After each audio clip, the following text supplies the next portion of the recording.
วัฒนาเป็นชาวนาอยู่บ้านวัฒนาชื่อดอนแล้วก็อาชีพเฮ็ดนาเนี่ย ที่ผ่านมานี่ไอ้นี่เห็ดหน้านี่เห็ดเทคนิคที่ผ่านมาเนี่ยเทคนิคที่เคยเห็ดมาเจ้า สาม เนาะก็มี นี่หน้าหยอดเปียกแล้วก็หวานแล้วก็ดวันนี้แต่ละเทคนิคที่ไอ้เห็ดนี่มันแตกต่างกันอยู่วะสมมติว่าเรื่องหญ้าใน3เทคนิคนี่ตัวใดหญ้าหลายกว่าหมู่ แตกต่างกันเลยหวานมันอยากหญ้าลายหวาน โดย ครับมันหยอดนี่ครับเขาต้องเปลี่ยนชับกันไป อันนี้มันวิธีการที่ไอ้เห็ดเนาะวิธีการที่ว่า เคยเฮียนหูมานะกิจกรรมเพิ่น สำหรับเทคนิคตัวนี้นี่จักปีอาจจะเปลี่ยนเท่านึงแต่ละเทคนิค 2 ปีเลย 2 ปีเปลี่ยนเท่านึงเนาะ สลับกันไปเขาหวานแล้วเขาก็กลับมาดำปีต่อไป ปัญหาหลักๆที่ว่าเห็ดหวานนี่เป็นยังไงปัญหาหลักๆเห็ดหน้าหวาน หวานแล้วมันยากคำมันแรงแล้วเขาหวานแห้งก็ได้คำมันแรงเลยคำมันบ่แรงเขาก็หยอดเปียกเอาเลยฮอดปีฮอดยามแล้วก็หวานเปียกอันหยอดเปียก ที่เห็ดร้ายสุดแม่นตัวใดไอ้ที่ว่าที่เห็ดประจำเลย มีแต่หยอดเปียก หยอดเปียกเลยเนาะประจำเลยแม่น จ้ะ หยอดเปี ห ย ย ก อด เลย เปียก เนาะมันมีผลดีตัวใดไอ้ที่หยอดเปียกดีกว่า คน อื่ ดีแล้วมันลดแรงงานเฮาแล้วก็รายได้มันก็อยากได้กว่าดำแน่ อืม รายได้มันหากอยากเปลืองแต่ปุ๋ย เออ เปลืองปุ๋ยหลาย จ้ะ หยอดเปียก บัดนี้ถ้าเทียบผลผลิตแท้ๆนะแต่ละเทคนิคใน3อันนี่ไอ้ว่าตัวใดได้ผลผลิตสูงกว่าหมู่ ยอดเปียกและได้ก หยอ ว่า ดเปียกเนาะ ได้กว่าด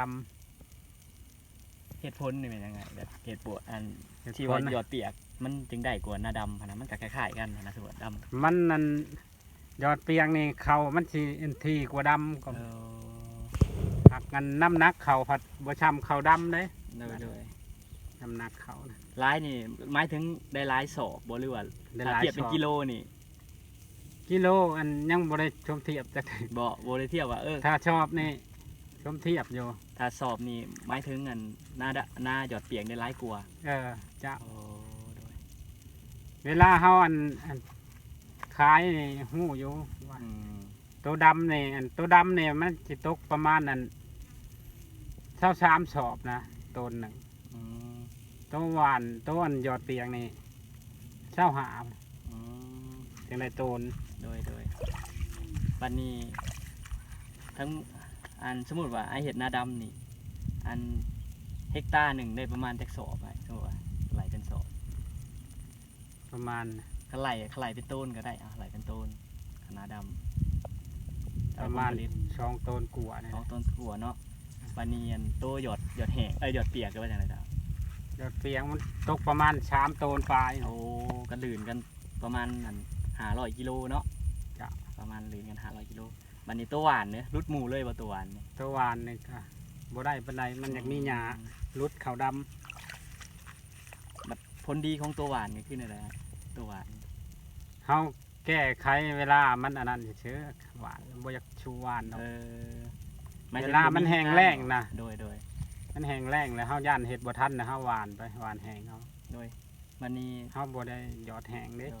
บัดจุดอ่อนของเงินหยอดเปียกนี่นะได้จุดอ่อนของเพิ่น จุดอ่อนเนี่ยเวลาเฮาเฮ็ดนี่ โดย ฝนตกมาใช่ โอ้ แล้วมันสิอันเขานี่สิบ่ขึ้นนะคำเฮาเฮ็ดบ่ถูกยามนะ โดย คำเฮาเห็ดมื้อนี้ฝนตกมาใช่เลยก็มันก็บ่เป็นแถวแล้วก็เขาก็บ่ออกงามอีก อันถ้าว่าสมเทียบนี่แรงกับฝนนี่ตัวใดเหมาะสมกับเห็ดเก็บหยอดแบบหยอดอันหยอดเปียกนี่ครับ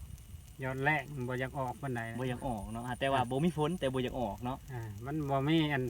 น้ำหมอกค้ำได้ฝน โอ้นี่ มันอยากแห้งโพดนะ โดยบัดยามฝนผัดมันการยามฝนผัดออกดีแต่ว่าบัดฝนตกลงมามันบ่เป็นแถวเนาะ ถ้าว่าชามมื้อขึ้นไปแล้วได้ยอดเปียกนี่ เจ้า ฝนบ่ห้ำชามมื้อ ขอบใจหลายๆ